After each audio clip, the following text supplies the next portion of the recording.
Hey, how are you doing? I hope you're taking good care of yourself through this. I've got my coffee right here. I'm trying to just relax and not force anything through this time, even though it's really hard. So regarding Trump, we live in this world of duality, right? Light and darkness. There's this sort of binary baked into being here. And Trump's role within that duality has been about, through his own dark energies, narcissism and ignorance, also bringing those darker energies to the surface at the individual level through those who have supported him. Trump's narcissism and malignancy and that hatred has become really obvious to half of the country, but the role of spirit is about oneness, moving toward unity. And in order to move toward unity, we have to come out of ignorance and look at the darkness in us and around us and heal it, essentially, right? So the role of someone like Trump, who on an international stage has, through his own dark energies, brought to light those darker energies in so many individuals, he's serving multiple purposes that can ultimately be for the higher good of humanity.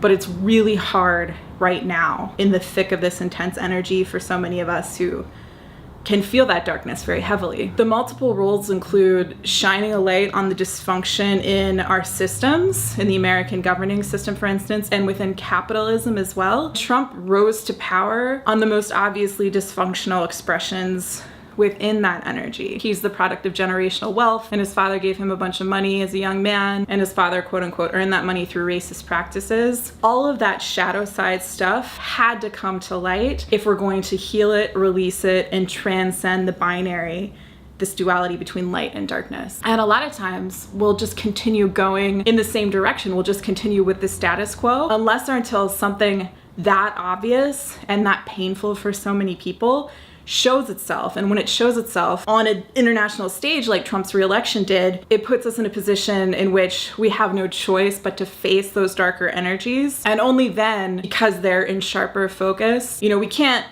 kind of ignore them or just assume they're going to go away or continue in a more powerless or helpless energy. They then act as a catalyst that can inspire us to take a higher action. So to transcend this, we'll need to come together as a collective, and Pluto going into Aquarius is going to help clear out the unhealthy energies in that collective as well that led to Trump. I talk about that in the astrology video as well. And for those of us who, are able to see what's going on and know intuitively that we're here to bring light, especially in this tumultuous time, this is a really, really important time for us to be incarnated as humans and for us to hold this space to transmute those dark energies by, first of all, taking good care of ourselves. These energies are also showing us that we need to look inward. One of the big lessons is to, stop referring to external expressions of power and to stop pursuing those things. I found that Vipassana meditation has been y'all, I can't even put it into words. It's helped me so much. And there are free Vipassana courses all around the world. If you're interested in checking those out, I'll put the link in the description. And once you've taken care of yourself well enough, you've put on your oxygen mask first,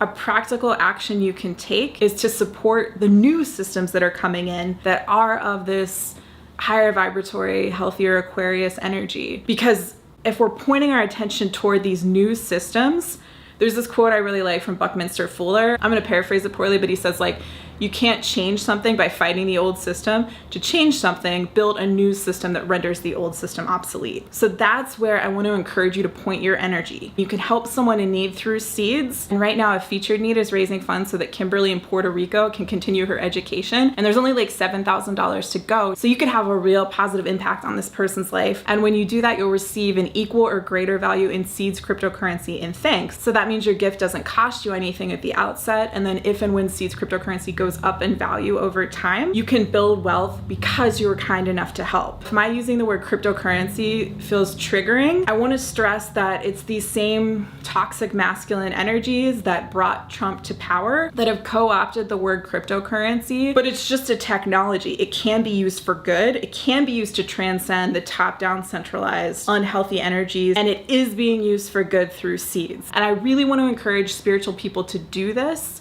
because the more of us that come together and again that point our attention at new systems, this old unhealthy thing, it's crumbling on its own. The collapse is going to happen, and it will happen more quickly if we stop pointing our attention toward it and start channeling that positive energy toward, again, the higher vibratory systems like seeds, which have come in to transcend it. Okay, thank you so much for listening. I hope you're doing all right, and I'll talk to you again soon. Bye.